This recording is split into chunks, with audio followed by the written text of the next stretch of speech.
قرآن کی سب سے بڑی پریڈکشنز میں سے ایک دا گریٹ رومن امپائر کے بارے میں تھی۔ جب سپر پاور رومن امپائر بالکل ختم ہونے والی تھی، اسی ٹائم قرآن نے کہا کہ نہیں، جنگ رومن امپائر ہی جیتے گی۔ مکہ کے غار میں جبرائیل علیہ السلام محمد صلی اللہ علیہ وسلم کو اقرا کہنے سے 8 سال پہلے رومن امپائر اور پرشین امپائر، دو بڑی سپر پاورز کے درمیان وار ہوئی۔ بہت سخت لڑائی شروع ہو چکی تھی۔ یہ ایسے تھا کہ آج امریکہ اور چائنا کی فل فلیج وار سٹارٹ ہو جائے۔ اس جنگ میں پرشین امپائرز نے رومن امپائر کو تباہ و برباد کر دیا، اور پوری دنیا کو یہ لگ رہا تھا کہ رومن امپائر، جو 1000 سال سے دنیا کی سب سے بڑی سپر پاور تھی، ختم ہونے والی ہے۔ اور یہ رومن امپائر کوئی چھوٹی چیز نہیں تھی۔ آج تک پوری دنیا میں اسی رومن امپائر کا بہت بڑا انفلوئنس تھا۔ پتہ ہے جولائی کے مہینے کو جولائی کیوں کہتے ہیں؟ رومن بادشاہ جولیس سیزر کی وجہ سے، جو رومن امپائر کا پہلا بڑا بادشاہ تھا، اور جولائی کے بعد اگست، جو رومنز کے دوسرے بڑے بادشاہ اگسٹس کے نام پر رکھا گیا ہے۔ اور اس سب کے علاوہ جتنے پلینٹس ہیں، جیوپیٹرس، مارس، وینس، یہ بھی اسی رومن امپائرز کے خداؤں کے نام پر رکھے گئے۔ رومن امپائر اسلام سے 300 سال پہلے بڑھ چکی تھی، ایسٹرن اور ویسٹرن روم، جس کے بعد ویسٹرن رومن امپائر تو آہستہ آہستہ ختم ہو گئی، لیکن ایسٹرن رومن امپائر پھر بھی دنیا کی سپر پاور رہی۔ اس جنگ میں ایسے لگ رہا تھا کہ پرشینز آخر کار اس رومن امپائر کو ختم کر دیں گے۔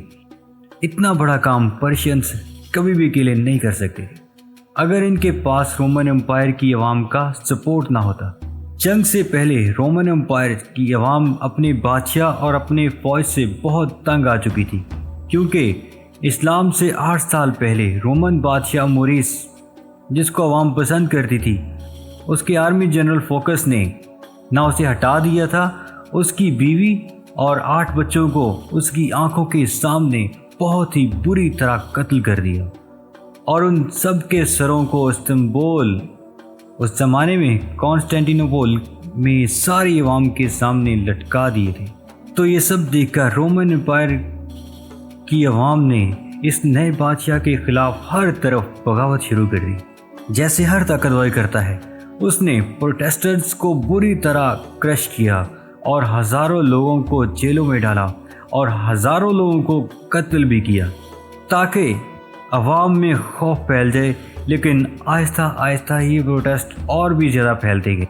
پرشین بادشاہ خسرو نے جب دیکھا کہ رومن امپائر کی عوام اپنے بادشاہ کے خلاف ہو گئی، تو اس نے اس ٹائم کا فل فائدہ اٹھایا، رومن امپائر پر حملہ کر دیا، اور آہستہ آہستہ رومن امپائر کے بہت امپورٹنٹ پروونسز سیریا، فلسطین پر قبضہ کر لیا۔ آہستہ آہستہ رومن امپائر کی عوام اور فوج کو سمجھ آ گئی کہ فوکس سے نہ ہو پائے گا۔ دونوں نے افریقہ کے گورنر، جس کی لوگ بہت عزت کرتے تھے، اس سے مدد مانگی۔ تو اس نے اپنا بیٹا ہرکولس بھیجا۔ جیسے ہی وہ پہنچا، عوام اور فوج نے مل کر پچھلے بادشاہ کو ہٹا دیا اور ہرکولس کو اپنا نیا ایمپرر بنایا، اور فوکس کے ساتھ وہی کچھ کیا جو اس نے پچھلے بادشاہ کے ساتھ کیا تھا۔ ہرکولس جیسے ہی بادشاہ بنا، اسے پتہ چلا کہ 19,000 کرسچنز کو قتل کر کے پرشینز نے یہودیوں کی مدد سے فلسطین پر قبضہ کر لیا ہے، اور کرسچن کی سب سے مقدس پوری جگہ تباہ کر دی۔ اس کی کرسچینٹی میں وہی اہمیت ہے جو اسلام میں بیت اللہ شریف کی ہے، اور وہ کراس جس پر جیسس کو مارا گیا تھا، اکارڈنگ ٹو دا کرسچنز، وہاں سے اٹھا کر اپنے کیپٹل میں لے گئے۔ یہ بالکل ایسے تھا جیسے کعبہ سے آج کوئی حجر اسود اٹھا کر لے جائیں تو دنیا میں کیا ہوگا؟ Can you imagine? اس جنگ میں رومنز کس لیول تک ہار چکے تھے، کا اندازہ اس لیٹر سے ہوگا جو پرشینز کے بادشاہ خسرو نے رومن امپائر ہرکولس کو لکھا تھا، جو آج تک بالکل ٹھیک ٹھاک موجود ہے۔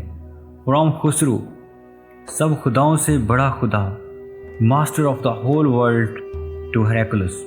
میرا ایک چھوٹا سا غلام، تم کہتے ہو تمہارا خدا سب سے بڑا ہے، کدھر ہے وہ خدا؟ اور اس نے یروشلم کو مجھ سے بچایا کیوں نہیں؟ یہ سب دو سپر پاورز کے درمیان ادھر ہو رہا ہے، لیکن اس سے بہت دور مکہ کے غار میں خدا نے ایک آدمی کی طرف اپنا ایک فرشتہ بھیجا۔ اسلام نے آتے ہی یہودی اور کرسچنز کے سارے پیغمبروں کو صحیح کہا، جس کی وجہ سے پہلے لوگوں کو لگ رہا تھا کہ اسلام ایک نیا ریلیجن نہیں بلکہ کرسچینٹی کی ہی ایک برانچ ہے۔ مکہ والے مسلمانوں کو تانے دینے لگے کہ جس طرح آگ کی عبادت کرنے والے پرشینز نے رومن امپائر کو تباہ کر دیا، اسی طرح ہم تم مسلمانوں کو بھی تباہ کر دیں گے۔ اس ٹائم کرسچنز اور مسلمانوں کا ایک ہی آنکھ تھا، اور ان دونوں کا ان حالات سے نکلنا امپاسبل لگ رہا تھا۔ اتنے ٹینس اور سخت ٹائم میں اللہ نے قرآن کی سورہ روم میں رومنز اور مسلمانوں دونوں کی کامیابی کی پریڈکشنز کی۔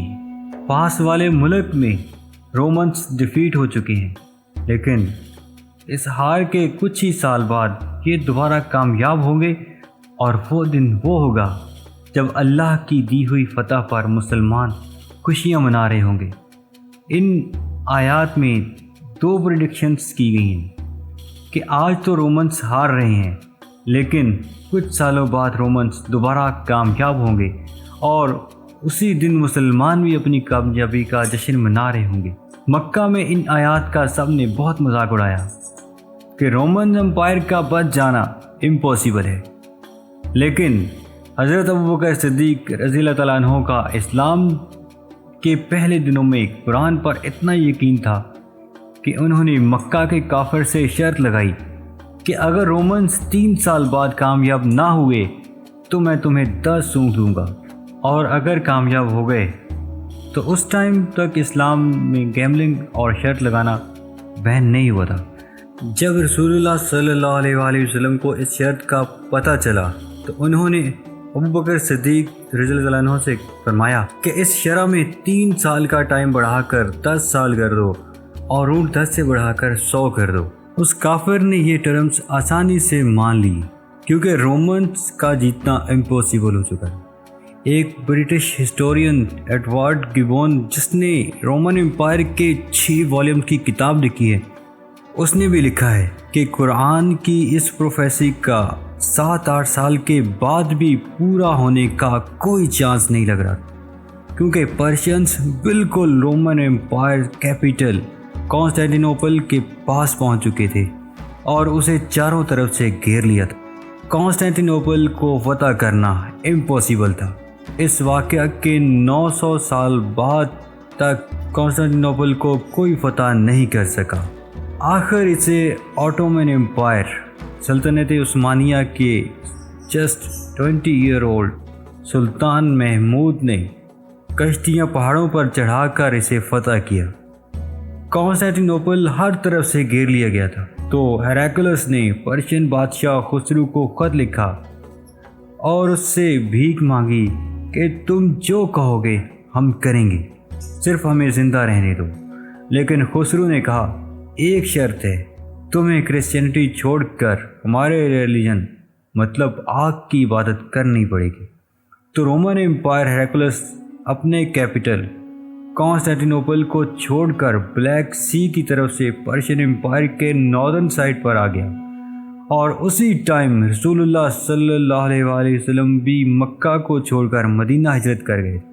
یہاں پھر ہیراکلس نے پوپ سے مدد مانگی اور اس نے کہا کہ پرشینز میرے خلاف نہیں ہیں، یہ کرسچینٹی کے خلاف ہیں۔ تو پوپ نے پورے یورپ سے پیسے جمع کیے اور ہیراکلس کو بھیجے، جس سے ہیراکلس نے پرشین امپائر کی ناردرن سائڈ سے ایک سرپرائز اٹیک کی تیاری کی اور پرشینز پر فل فورس کے ساتھ حملہ کر دیا۔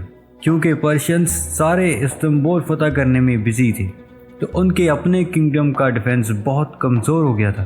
ہیراکلس بہت تیزی سے آگے بڑھتا گیا اور ایک کے بعد ایک سٹی فتح کرتا گیا، اور آخر کار وہ اس سٹی پہنچا جو پرشینز کے لیے سب سے اعلیٰ سٹی تھا، جو پرشینز کا مکہ تھا۔